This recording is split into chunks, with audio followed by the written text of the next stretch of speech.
Brothers and sisters, last November I had the blessing to attend our annual clergy conference retreat in Arizona that our diocese puts on every year. And this year, last year, the guest presenter was Father George Morelli of the Antiochian Archdiocese, who is also a licensed clinical psychologist. And so he was talking to us about the use of psychology,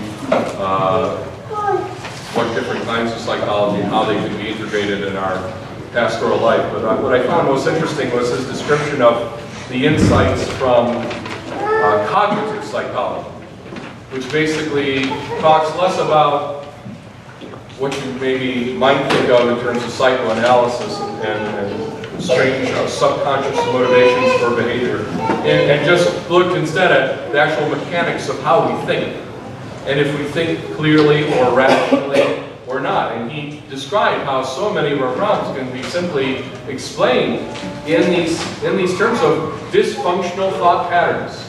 That is, the way our thinking breaks down and becomes irrational. For example, I can't remember all the examples, but some of them that stood out to me were basically examples where we think in extremes. I'll never do what I want to do, or you'll never listen to me, or no one will ever like me. You know, these kind of extreme negativities that we can experience, and these are terrible temptations. Because I think that we will find that in our moments of despair, in our darkest moments, isn't this exactly the kind of thinking that we have? Just nothing is good. Nothing is possible. Nothing seems to work. No one can be trusted. We'll never get better. Whatever the case may be, despair is loaded with this kind of dysfunctional thinking, and those kind of thoughts enter into our soul like a knife being twisted. It could be simply described as we get stuck in a moment that we can't get out of. We get stuck between the ability to think clearly and to act clearly, and we're stuck dead in the water, unable to move, unable to grow, unable to see the light, unable to be happy again, unable to rejoice. Brothers and sisters, today we hear the gospel of this man, paralytic, at the 5 pools, who had been there for many years. And he was waiting for something to happen. He was waiting for a moment that had never come. And so he was stuck in a moment of his own making, a moment of inaction, of indecisiveness, of inability, of paralysis, not just of the body, but in essence of the soul as well. Because one would think that after a while you would realize, this really isn't going to work for me. I need to find a different method. I need to find a different means of healing. But he got so stuck in that moment of being unable to move forward, unable to go back, that he was doubly paralyzed.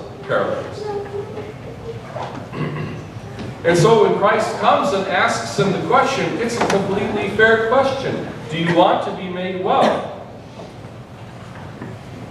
Well, yeah, sure, of course. Some of us might say, because we're thinking rationally.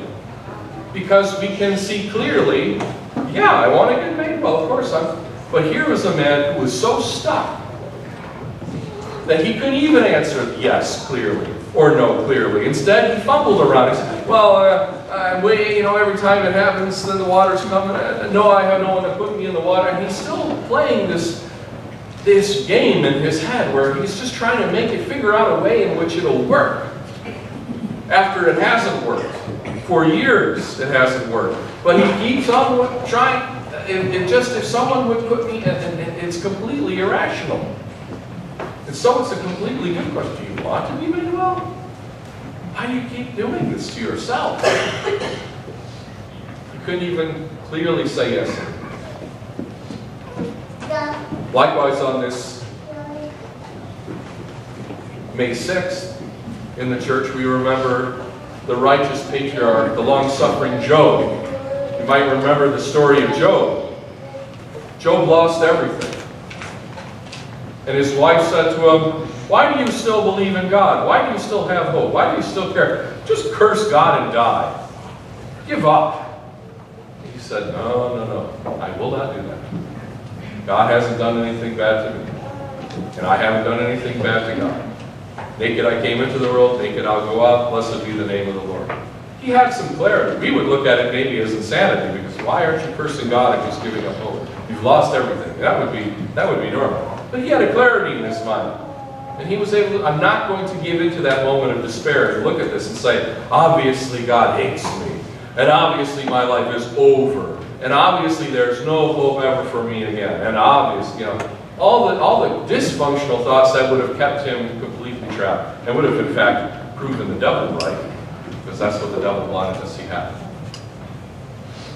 So brothers and sisters, it's very, very easy for us to get stuck in our own moments that we can't get out of. All temptations are like that, by the way. They don't have to be extreme temptation. But they all have that element of a moment in which we're faced with a choice to be stuck in a dysfunctional thought pattern, to use a clinical psychologist term, or to think clearly, to think rationally, to think with illumination in our hearts, and to make good decisions. I want to be made well. Yes, Lord. Sometimes that's all it takes. Sometimes in the middle of a temptation or a moment of despair or a moment of hopelessness, a moment where we feel stuck, the best prayer you can say, God help me. Lord help me. You don't have to sing a whole canon to the archangels. You can if you want, it's great. But start with this, God help me. God help me. God help me. And then get up, take your bed and walk. Get out of there. Get out of that place. Get out of that moment. Walk with purity of heart, clarity of mind, because God Himself wants you to be whole. God Himself wants you to be free. God Himself wants to heal you. If you have faith, what can stop you? Christ is risen.